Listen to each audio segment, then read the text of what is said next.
Aujourd'hui, je vais parler de légendes de cuisine. Alors, il ne s'agit pas de mythes, il s'agit bien de légendes.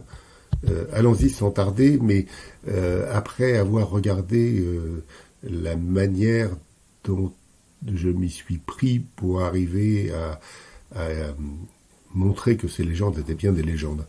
Il s'agit d'explorer scientifiquement la cuisine, ce qui est l'objet de la gastronomie moléculaire et physique, et cette discipline scientifique, donc comme les autres sciences de la nature, explore les mécanismes des phénomènes. Bon. Alors, il s'agit de tout mesurer, il s'agit de faire des expériences que l'on préfère à n'importe quel raisonnement. L'expérience a toujours raison. Et il s'agit ensuite de calculer à partir des résultats expérimentaux. Alors, je renvoie sur la vidéo consacrée aux légendes de chimie pour plus de détails, mais je termine en montrant la démarche des sciences de la nature. On identifie un phénomène, on mesure, on obtient des nombres, on réunit en équations, on forme une théorie, et cette théorie, on s'en sert pour faire une prévision.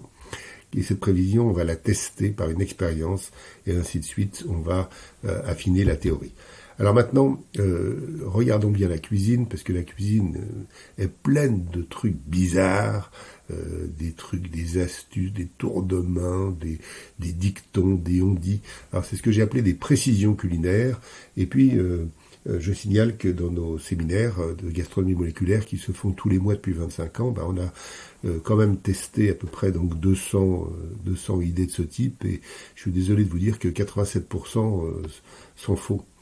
Alors, allons-y.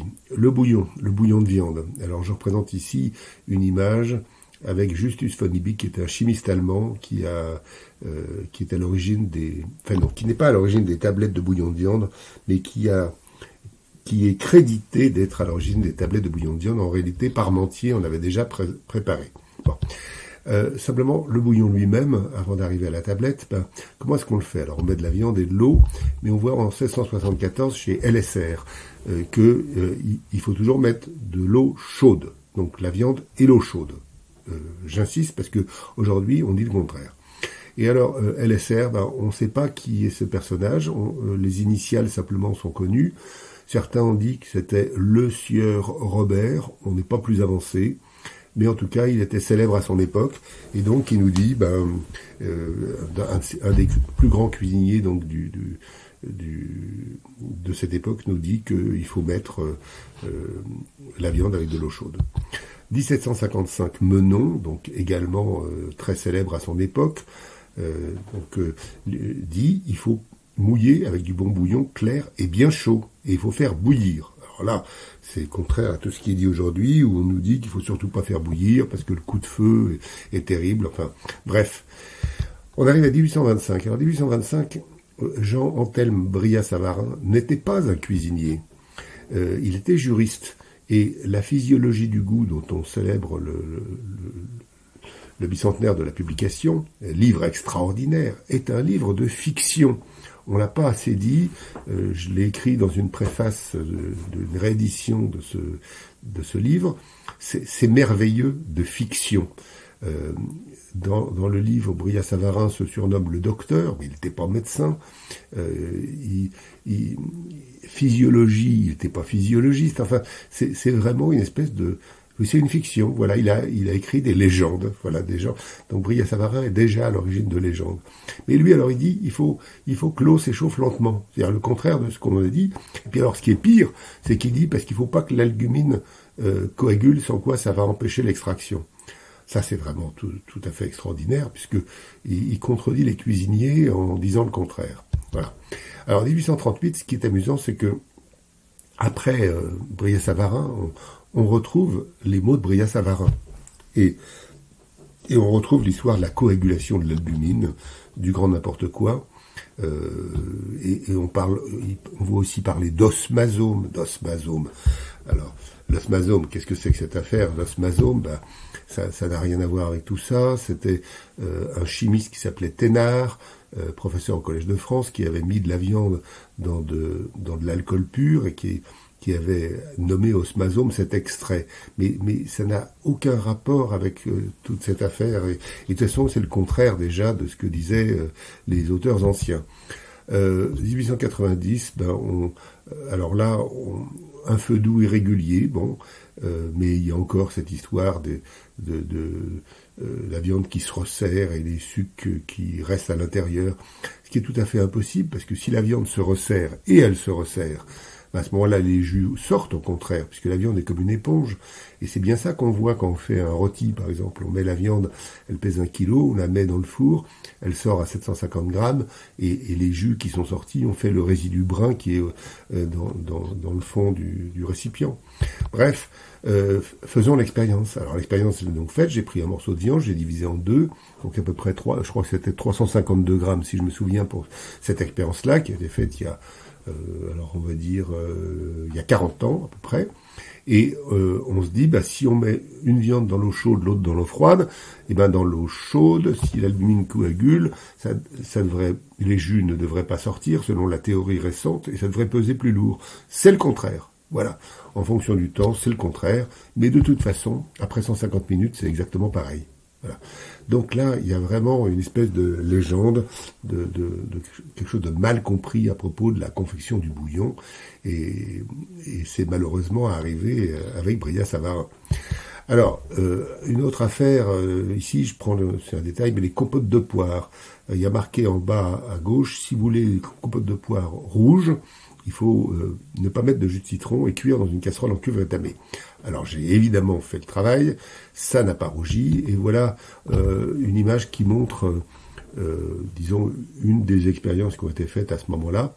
Au milieu, c'est des poires qui ont été cuites avec des sels d'étain, puisque c'est pas l'étain métallique ce qu'on a vérifié, c'est pas l'étain métallique qui pourrait agir, c'est les sels d'étain, c'est à peine rosé. En revanche, de chaque côté, on a cuit avec de l'acide acétique, on va dire, on a acidifié, et on voit que c'est l'acide qui fait rougir. Alors, là, on voit bien les limites de l'empirisme, c'est-à-dire que des cuisiniers ont vu un rougissement, ils cuisaient dans une casserole en cuivre étamé, ils ont dit « Ah, c'est le cuivre étamé ». Non, c'était l'acidité. Maintenant, certains cuisiniers disent « Il ne faut jamais faire des fruits rouges dans du cuivre étamé ». Alors, est-ce que ça serait encore une espèce d'idée fausse? Alors la réponse est non, ce coup-ci. Alors, non et oui. Quand on met j'ai donc pris des framboises, c'est ce qu'on avait vu dans l'image précédente, et j'ai mis tous les sels métalliques que je trouvais au Collège de France. Alors avec le cuivre, c'est orangé, avec l'aluminium, c'est un peu blanchâtre, mais avec l'étain, les sels d'étain 2, immédiatement, c'est vert-violet. Et pour des raisons qu'on comprend, quand on connaît, disons, les molécules d'anthocyanine qui sont présentes dans les fruits rouges, et puis les métaux peuvent se complexer sur ces... Voilà. Mais c'est pas l'étain, c'est les sels d'étain. Donc une casserole en cuivre étamé propre, elle ne pose pas de problème. Alors, le sel, début, fin de cuisson, au milieu d'ailleurs. Alors, il y a eu un séminaire, je pense que c'est celui de novembre 2000, où on a posé la question, quand on fait sauter une viande, il faut mettre le sel au début, au milieu ou à la fin. Il y avait des professionnels, certains nous ont dit, il faut le mettre au début parce que, j'ai oublié l'explication, d'autres ont dit, il faut le mettre au milieu parce que, et d'autres, ils m'ont dit, il faut le mettre en fin de cuisson parce que. Alors finalement, quand faut-il le mettre ? Alors, cette image montre une pièce de viande qui est sautée et on voit les faisceaux de fibres musculaires se séparer parce que c'est exact que la viande se contracte. D'abord, un peu d'eau s'en va, l'eau qui emplit la viande, et le tissu collagénique qui est faible dans cette viande tendre ne suffit pas à tenir ces faisceaux de fibres musculaires. Et là, c'est exact que s'il y a du sel par-dessus, ce sel va se dissoudre dans l'eau qui suinte à la surface, ça va faire de l'eau salée qui, par capillarité, va rentrer. Alors la capillarité, c'est l'expérience qu'on a quand on met un pinceau verticalement, la pointe dans de l'encre, par exemple, on voit bien l'encre qui monte entre les poils, par capillarité. Ici, on a pris 2 plaques en verre de microscope qui sont jointives par le bord droit. On a plongé tout ça les pieds dans l'encre et on voit l'encre qui monte là où la distance entre les plaques est la plus petite par capillarité. Donc quand il y a un petit espace, la capillarité permet à un liquide de monter. Voilà. Bon, mais enfin, donc ici on voit que il y a beaucoup de légendes à propos du sel dans la viande. Alors, la même chose à propos de la marinade. Alors, toute une série d'expériences faites avec de la viande de bœuf et de la fluorescéine. Fluorescéine, c'est une espèce de poudre un peu marron. Dès qu'on la met dans l'eau, ça fait un jaune-vert fluorescent qu'on voit bien ici à la lumière ultraviolette. Alors, ici, on a pris un morceau de viande donc, du jumeau, on l'a cuit pendant 2 heures dans l'eau bouillante et on a coupé. Et ensuite, on a dosé, évidemment. Mais rien que l'image éclairée en lumière ultraviolette, on voit bien que quand les fibres musculaires se séparent, le liquide est un peu entré par capillarité. Pas très loin, hein, quelques millimètres. En revanche, en bas, il y a du vert fluorescent sur une grande distance, et ça, c'est parce qu'il y avait une partie de travée collagénique, donc le tissu collagénique, et ce tissu collagénique, quand il est chauffé dans l'eau bouillante, il fait un gel de gélatine. Le collagène engendre la gélatine, et dans un gel, la fluorescéine peut diffuser. Mais rien du tout à l'intérieur. Donc, que peut-il se passer dans une marinade ? Qu'est-ce qui va rentrer dans la viande, ou plutôt, qu'est-ce qui ne va pas rentrer ? Voilà. Donc il y a beaucoup de légendes à propos de la marinade. Voilà une viande coupée par le travers vue au microscope. Alors en jaune, les petits sacs jaunes, c'est des fibres musculaires, donc c'est des tuyaux très fins et allongés.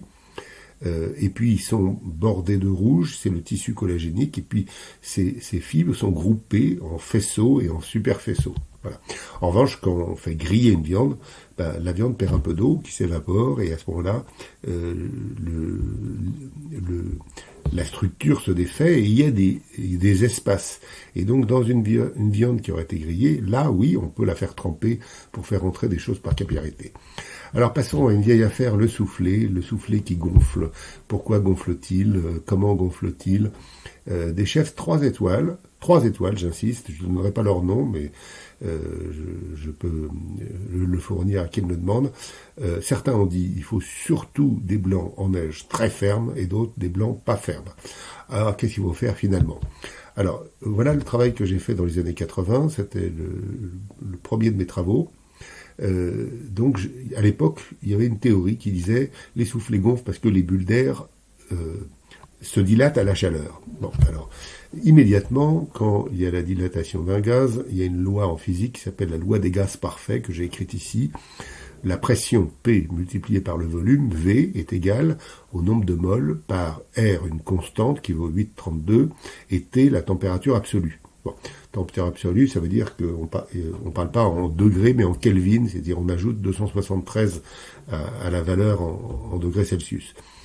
Et donc, cette loi, cette équation nous permet de calculer que le gonflement devrait être seulement de 30%.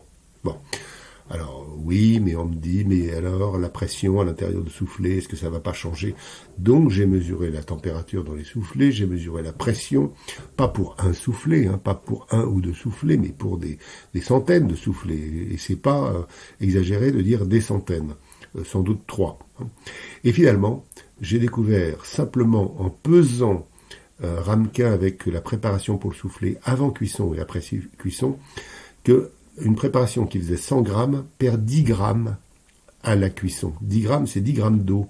Or, 1 gramme d'eau, ça fait 1,5 litre de vapeur. Et si cette vapeur se forme au fond du soufflet, eh ben, ça pousse les couches vers le haut. Si les blancs s'enferment, eh ben, ces bulles de vapeur sortent plus difficilement. Donc, oui, les blancs fermes sont mieux, mais la vraie question, c'est de chauffer par le fond. Et c'est comme ça qu'on obtient des soufflets qui font 200 ou 300%. Mon ami Pierre Gagnère dit que il existe les 3 règles de Hervé pour faire un soufflet, qui sont 1, chauffer par le fond, 2, faire une croûte avant la cuisson pour retenir les bulles, et 3, faire des blancs bien fermes. J'ai d'autres règles, mais ça serait un peu long d'en parler. Finalement, j'ai parlé des séminaires de gastronomie moléculaire qui se tiennent chaque mois au lycée Guillaume Tirel à Paris, boulevard Raspail. Ici, on a voulu tester le liquide qu'on utilise pour faire des pâtes à foncer. Alors, je prends un petit moment pour parler de pâte à foncer. On doit parler soit de pâte à foncer, quand on veut faire un fond, par exemple pour des tartelettes ou pour des choses comme ça, ou bien de pâte à dresser quand on fait un pâté. Ça, c'est la terminologie qui a toujours eu lieu. Bon. Maintenant, dans les pâtes à foncer, il n'y a pas de pâte brisée et de pâte sablée. Ça, c'est des dénominations modernes et idiotes. Et simplement une pâte brisée, alors on trouve effectivement l'expression naguère, le mot brisé, ça veut dire travailler le beurre avec la farine. Voilà. Mais ce sont des pâtes à foncer, et on ferait mieux de parler de pâtes à foncer salées ou sucrées. En tout cas, ces pâtes à foncer se font à partir de farine, de beurre et d'eau. Alors cette eau, ça peut être de l'eau, mais ça peut être aussi de l'œuf, ou du jaune d'œuf, ou du blanc d'œuf. Donc dans cette expérience ici, on a voulu comparer la même pâte, c'est-à-dire la même farine, le même beurre, les mêmes quantités, avec les mêmes quantités d'eau, mais soit de l'eau, soit de l'œuf entier, soit du jaune d'œuf, soit du blanc d'œuf. Et la rangée du bas, c'est ce qu'on voit. Alors, on a fait ces pâtes, on les a travaillées de la même façon, on les a abaissées à la même épaisseur, et donc de gauche à droite pour la rangée du bas, on voit une pâte à foncer avec de l'eau, une pâte à foncer avec de l'œuf entier, une pâte à foncer seulement avec le jaune, et une pâte à foncer seulement avec le blanc. Et puis, comme on se méfiait du four et des irrégularités potentielles de cuisson, la rangée au-dessus, on a décalé tout ça d'un cran, et ensuite d'un cran, et ensuite d'un cran. Et on a tout cuit ensemble, et je suis très heureux de dire que, contrairement à toutes nos hypothèses, eh ben, on n'a vu aucune différence à la dégustation entre les différentes pâtes. Donc je n'utilise plus aujourd'hui que de l'eau, parce que je ne vois pas pourquoi j'utiliserais de l'œuf qui est coûteux. Alors, même chose, toujours dans un séminaire, un chef triplement étoilé, qui est décédé aujourd'hui, je ne donnerai pas son nom, on ne tire pas sur les ambulances, nous a dit que pour cuire des aubergines, il fallait les dégorger d'abord, parce que comme ça, elles se tenaient mieux à la cuisson. Bon, alors on voit ici des demi-rondelles d'aubergines avec du sel. On voit bien que le sel a tiré l'eau de l'aubergine. J'ai pas montré les autres moitiés, mais les autres moitiés sont restées sans sel, et donc il n'y a pas l'eau qui est tirée. Et alors voilà, le résultat de la cuisson, c'est l'inverse. Comment est-il possible qu'un chef étoilé, triplement étoilé, ait osé écrire quelque chose d'aussi faux? Alors, j'en sais rien. Je sais qu'il y a là de la légende, que de la répétition. La légende, c'est des histoires que l'on répète, et puis on se pose plus la question de leur véracité. Et en réalité, on a tort, parce que quand même, 87% des précisions culinaires testées sont fausses. Beurre maître d'hôtel. Alors là, je suis désolé de dire que c'est venu de la lecture d'un livre d'un chef qui s'appelait Édouard Nignon, chef tout à fait extraordinaire, qui était un peu concurrent d'Escoffier. À mon avis, il était beaucoup plus artiste. Et il nous parle de beurre maître d'hôtel.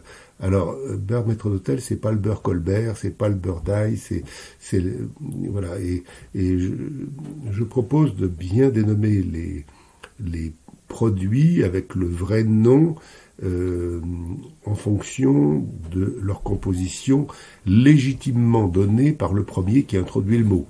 Alors, je renvoie pour ça sur le glossaire des métiers du goût, mais j'arrive au résultat du séminaire. Donc, on a fait un beurre maître d'hôtel très peu travaillé, un autre excessivement travaillé, et Édouard Nignon nous disait, quand on travaille trop, le beurre maître d'hôtel s'use. Bon. Alors, c'est pour ça qu'on a fait donc très peu travaillé, c'est-à-dire qu'on a juste mélangé les ingrédients, donc les ingrédients qui sont du beurre, du jus de citron, du persil, du sel et du poivre. Et la même composition, donc l'autre moitié, on l'a travaillé pendant 17 minutes. Donc c'est beaucoup 17 minutes. Hein. Je peux vous assurer que celle qui a travaillé pendant 17 minutes, elle me demandait tout le temps, mais alors, est-ce que c'est bientôt fini ? Voilà les résultats. Je vous mets au défi de dire lequel est lequel. Mais en tout cas, il n'y avait pas de différence. Et en tout cas, il n'y avait pas de différence gustative, comme on l'a vu par ce qu'on appelle un test triangulaire. Un test sensoriel nommé test triangulaire. Donc voilà encore une légende qui nous tombe dessus. Les haricots verts. Alors pour terminer, les haricots verts, les Canadiens n'enlèvent pas le bout effilé. Nous, en France, on enlève les deux bouts. Est-ce qu'il y a une différence? Eh ben, on a fait l'expérience toujours, et il n'y a pas de différence. Du coup, quand j'effile mes haricots, maintenant, je n'effile plus qu'un bout, et ça divise le temps de travail par deux. Non, je croyais que c'était le dernier, mais il y en a encore un, la pâte royale. Alors la pâte royale, c'est parfois nommé pâte à choux, mais pâte à choux, c'est un peu légitime, et surtout c'est pas bien parce que avec cette pâte qu'on doit appeler pâte royale, hein, la pâte royale, c'est donc de l'eau, du beurre, on fait bouillir, enfin de l'eau, du beurre, du sel, on fait bouillir. Ensuite, on ajoute la farine d'un coup. On dessèche, c'est-à-dire qu'on travaille en chauffant, et ensuite on ajoute des œufs dans la pâte un peu refroidie, et c'est ça, on en fait des petits tas, et on les met sur une plaque, on fait cuire, et ça fait des choux, des gougères, etc. Alors ici, ça s'est un peu mélangé après l'expérience, mais enfin, on voit bien la différence. C'est des choux qui ont été très travaillés ou pas travaillés. Alors j'ai pas assez insisté sur pâte royale. Pâte royale, c'est avec de l'eau. Hein. Quand c'est avec du lait, ça s'appelle pâte à la reine. Et quand c'est avec du vin, parce qu'on peut le faire avec du vin, avec du bouillon, avec du jus d'orange, ce que vous voulez, j'ai appelé ça des pâtes jacobines. Voilà. Mais alors, il y a une vraie différence entre des choux bien gonflés et irréguliers, et des choux plus petits et plus réguliers. Il y a une différence, et cette différence résulte du dessèchement. Donc, quand on nous a dit qu'il fallait absolument dessécher pour que ça gonfle bien, ben c'est pas tout à fait exact, et surtout pour que ça soit bien régulier. Alors, beaucoup de ces explorations sont discutées dans un livre qui est le cours de gastronomie moléculaire numéro 2, qui s'intitule Les précisions culinaires. J'ai évoqué dictons, tour de main, trucs, astuces, tout ça, ce sont des précisions culinaires. Je termine, comme toujours, en célébrant la chimie, cette science de la nature qui explore les mécanismes des phénomènes en les interprétant du point de vue moléculaire et atomistique en quelque sorte. Et c'est parce que nous avons cette vision que nous pouvons faire le filtre aujourd'hui et identifier des phénomènes que nous allons ensuite explorer par cette discipline qui s'appelle gastronomie moléculaire et physique.